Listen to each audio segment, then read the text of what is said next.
All right, let's get right into it. U.S. men's national team roster dropped for the September friendlies. A big question going into this camp was how many of the players from the summer series, the friendlies, and the Gold Cup would make the camp this camp, September, October, and the camps leading on. How many of them would have a realistic opportunity of making the World Cup team? Well, it looks like a good amount by this number, or this camp, I should say, roster. Celentano, Matt Freese, Jonathan Klinsmann. Jonathan Klinsmann has had a good year in Italy, a good past year, doing well right now. Certainly, if you're looking for a third, fourth goalkeeping option to try out, I've got no issue there. Matt Freese back in the fold. Matt Turner out, goes back to Major League Soccer and doesn't make this roster. Now, you guys can say whatever you want about Matt Turner, but Matt Turner before the summer was the starting goalkeeper for the U.S. men's national team. It went from number 1 to 4, and now probably 5, 6. We've no idea, but based on these call-ups, he obviously is not rating Matt Turner right now. It's got to be a difficult one for Matt Turner. Zach Steffen has been performing pretty well. Patrick Schulte as well. They're not on the list either. A few head scratchers of where they went and who they left out. Max Arfston, Noah Kai Banks, I think is a good selection. That's interesting. A dual nat right there. Plays in Augsburg. Tristan Blackman, 29-year-old center back, has been doing well with Vancouver Whitecaps. It's not so much a surprise that he's on here. It's the collective of players on here. The center back pool is not that strong. You're still clinging on to a aging Tim Ream, who didn't have a good summer. So I could see introducing a center back into the equation, but it's the collective here that's interesting. Serginho Dest, he's been playing great since he came back from injury on the right-hand side and on the left this past weekend for PSV. Alex Freeman, he had a pretty good, I would say, summer for being a relatively unknown, now gaining some La Liga interest. It's an interesting name there as well. Nathan Harriel, wow. Tim Ream, back on the fold. Chris Richards is center back 1. All right, midfielders. Tyler Adams, no issue there. Sebastian Berhalter did well enough, but certainly you would assume a Sebastian Berhalter would have no business over a Weston McKennie. Maybe not over a Yunus Musa. Some of the names not on here. Diego Luna back on the fold. Jack McGlynn. Sodowski, interesting name. Damian Downs, he's back. Christian Pulisic, that's going to be a talking point. We'll get to him in a second. Josh Sargent, Timothy Weah, and Alex Sendejas. Just to go over a few of the names that were left out. Fowler and Balogun. You have Weston McKennie, Johnny Cardoso, Tanner Tessman, McKenzie, Gio Reyna, Joe Scally, Lund, Musa, Aiden Morris, Haji Wright, Ricardo Pepi, Anthony Robinson, name a few.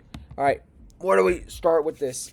The obvious here, there are some fans and maybe some far-right pundits that would say there's an MLS quota. I don't think I would go that far to say an MLS quota, but certainly Mauricio Pochettino's valuing different things here. He's not calling up players like an Austin Trusty, who I didn't mention, Cameron Carter-Vickers, who have valuable European experience. And it's the age-old question of how valuable is it to be in Europe if you're not a prime player? Well, the two I just mentioned are prime players, and they didn't get called up. There are some interesting tidbits here. Paxton Harrison and Matt Turner came back to Major League Soccer with the hope of being an important player and this being their opportunity to get on the good grace of Mauricio Pochettino. That doesn't happen. There's just no rhyme or reason going on here with Mauricio Pochettino. That's the worrying thing. It's not that there's 4 windows. It's that there's 4 windows, and by this moment you should have an idea of what your starting 11. And he doesn't have an idea of it. Forget the 11, the roster of who can help him. Alejandro Sendejas is back in the fold. That's awesome. Would have been great 6 months ago when he was balling out, when he was playing out of his mind, out of his skin. He's settled down a bit since. He's been criticized a bit because, he and a lot of other America players because of their form, collectively and individually. So when he was playing well, you didn't call him up. And now that he's cooled off, you called him up. There's no rhyme or reason there. Christian Pulisic, everybody expected him to be called up. He says there's no issue there. But he doesn't call Yunus Musa up, who's in the same boat. Obviously, I understand there's a big difference between Yunus Musa and Christian Pulisic. I don't think Mauricio Pochettino is an idiot by any means. He's not going to go against his own best interest and not call up his best player. But there are players who could be helping you right now. Haji Wright, some of the center backs I've mentioned. It just I fail to see the logic, the rhyme or the reason here with the call-ups. You're leading these tin hat conspiracy theorists to go down these tunnels, and you're kind of giving them this ammo. I mean, he goes as far as to say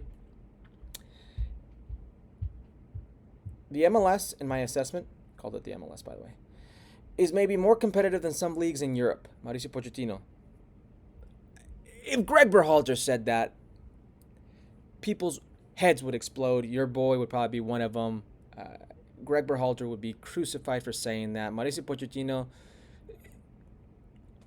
in some circles, he might get a lot of heat. He's going to get a pass from most, though.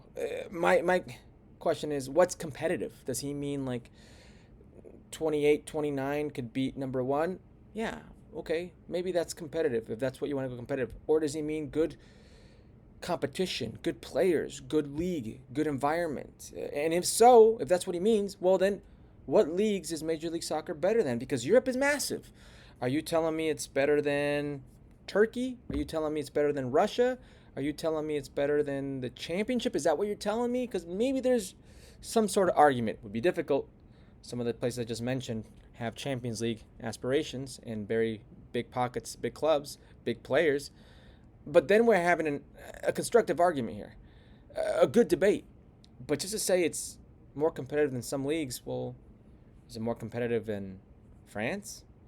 Is it more competitive than Serie A or the Bundesliga? Is it more competitive than the Eredivisie, where some of these players were playing? Is it more competitive than La Liga, where Johnny Cardoso is right now in Atletico Madrid and not getting a call-up? Listen, there could be nuance. There could be certain conditions or circumstances surrounding every individual call-up. I understand. But this certainly does not breed confidence. And I was one of those people that wanted to change from Greg Berhalter and was very excited at Mauricio Pochettino coming into the fold. $6 million man. You splurged, you invested, you spent money on a coach that had coached the likes of Harry Kane, Son, Messi, Neymar, Mbappe, was just at Chelsea, who 6 months ago, maybe a year ago, if Manchester United or any top Premier League club needed a coach, he'd be on their short list. Very excited about the possibilities. But I ask you, what have you seen from the Mauricio Pochettino era right now that makes you feel good about where this program is going? The players have a ton of fault here. Yes, they do.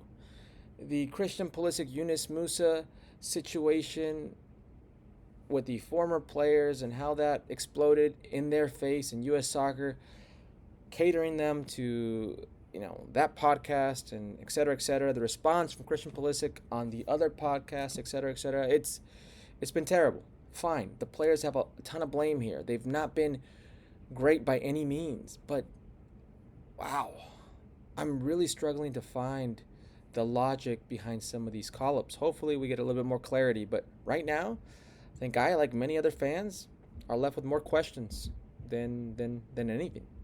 I think it's hard to feel good about where this program is heading in less than a year from the World Cup.